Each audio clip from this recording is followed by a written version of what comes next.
an object is placed at 100 millimeters in front of a concave mirror which produces an upright erected image. The radius of curvature of the mirror is. ఇక్కడ నాకు concave mirror అనేది ఇది pole, focus and centre కదా. So ఇక్కడ నాకు ఆబ్జెక్ట్ని నేను ఎక్కడో place చేశాను, నాకు ఇమేజ్ ఎక్కడ వచ్చింది, ఎరెక్టెడ్ ఇమేజ్ వచ్చింది. ఎరెక్టెడ్ ఇమేజ్ ఎటువైపు వస్తుంది, మనకి బిహైండ్ ద మిర్రర్ వస్తుంది కదా.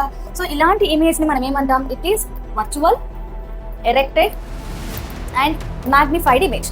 సో నాకు ఇమేజ్ నేను ఆబ్జెక్ట్ని నేను ఎక్కడ ప్లేస్ చేస్తే నాకు ఇలాంటి ఇమేజ్ వస్తుంది. సో నేను ఇక్కడ ఒక ఆబ్జెక్ట్ని తీసుకున్నా, సో దీనికి ఎంత 100 millimeter. ఎందుకు, నేను లెస్ దాన్ ఫోకల్ లెంత్ డిస్టెన్స్లో ఆబ్జెక్ట్ని ప్లేస్ చేస్తేనే నాకు ఈ ఇమేజ్ వస్తుంది.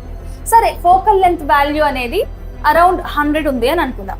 దెన్ నాకు ఇప్పుడు ఈ రేడియస్ వాల్యూ ఎంత అని అడుగుతున్నాడు. నా what is the right answer? Samhita, very good నానా, వెరీ గుడ్.